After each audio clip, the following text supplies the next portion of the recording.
రాష్ట్రంలో పారిశ్రామిక అభివృద్ధికి ఉన్న అనుకూల వాతావరణం ప్రోత్సాహకాలను వివరించేందుకు విజయవాడలో ఏర్పాటు చేసిన బిజినెస్ ఎక్స్పో 2025 వేదికగా నిలుస్తోంది. 3 రోజుల ఈ ఎక్స్పోలో 160 స్టాళ్లు ఏర్పాటు చేశారు. ఇందులో చిన్న మధ్య తరహా పరిశ్రమల స్టాళ్లు విశేషంగా ఆకట్టుకుంటున్నాయి. ప్రభుత్వం 2024-29 కాలానికి అమలు చేస్తున్న నూతన పారిశ్రామిక విధానంలోని ముఖ్య అంశాలను ఈ ఎక్స్పోలో తెలియజేసేలా ఏపీ ఎంఎస్ఎంఈ పెవిలియన్ ఏర్పాటు చేశారు. ఔత్సాహికులకు కల్పిస్తోన్న ప్రోత్సాహకాలను ఈ పెవిలియన్లో వివరిస్తున్నారు. చేతివృత్తి కళాకారులను ప్రోత్సహించేందుకు ప్రభుత్వం చేపడుతున్న వివిధ కార్యక్రమాలను తెలియజేసేలా లేపాక్షి పెవిలియన్ను తీర్చిదిద్దారు.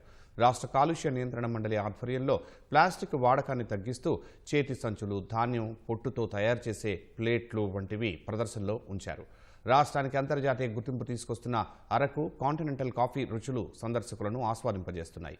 పొదుపు సంఘాల మహిళలు తొలిసారిగా తయారు చేసిన కాఫీ చాక్లెట్ల పరిశ్రమకు ప్రభుత్వం నుంచి లభిస్తోన్న సహకారాన్ని ఈ ఎక్స్పోలో వివరించేలా ప్రత్యేక స్టాళ్లు ఏర్పాటు చేశారు.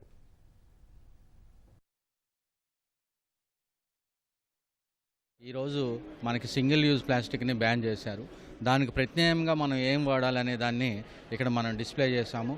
అలాగనే కొత్తగా ఎంటర్ప్రైనర్స్ ఎవరైనా వస్తే కన్నా ఈ వీటికి కూడా మన కొత్తగా అంటే ఎస్యూపీకి సింగిల్ యూజ్ ప్లాస్టిక్కి ప్రత్యేకంగా మనం ఏమేమి తయారు చేసుకోవచ్చు అనేది కూడా ఎంటర్ప్రైనర్స్కి మనకు అవగాహన కలిగించడానికి కాలుష్య నియంత్రణ మండలి తరఫున మనం ఇక్కడ స్టాల్ అరేంజ్ చేయడం జరిగింది. అసలు పండించే ట్రైబల్ ఫార్మర్ని కూడా ప్రమోట్ చేయాలనే ఉద్దేశంతో ఇదిగో చూడండి, these are tribal farmer photographs. ఇప్పుడు మా ప్రోడక్ట్స్ అన్నీ కూడా ట్రైబల్ ఫార్మర్ ఏ రీజన్ నుంచి అయితే మేము కొంటామో ఆ రీజన్ ట్రైబల్ ఫార్మర్స్ ఫొటోస్ పెట్టి వాళ్ళు కూడా ప్రమోట్ చేస్తున్నాం. ఇది యూనిక్నెస్ అంటే. Andhra Pradesh average consumption is 1.8 pair per person అనమాట. అంటే ఒక మనిషి యావరేజ్ అయినా సుమారుగా సంవత్సరానికి 2 జతలు మాత్రమే వాడుతున్నారు. అది ఇంకా పెరిగితే ఇంకా సేల్స్ పెరిగే అవకాశాలు, మ్యానుఫ్యాక్చరింగ్ ఫెసిలిటీస్ పెరిగితే ఇంకా కొత్త రకం ఐటమ్స్ వచ్చే అవకాశాలు ఉన్నాయి. మన వెస్ట్ గోదావరి బీన్ ప్రొక్యూర్ చేసి దాంతో బీన్ టు బార్ చాక్లెట్స్ చేస్తున్నాము.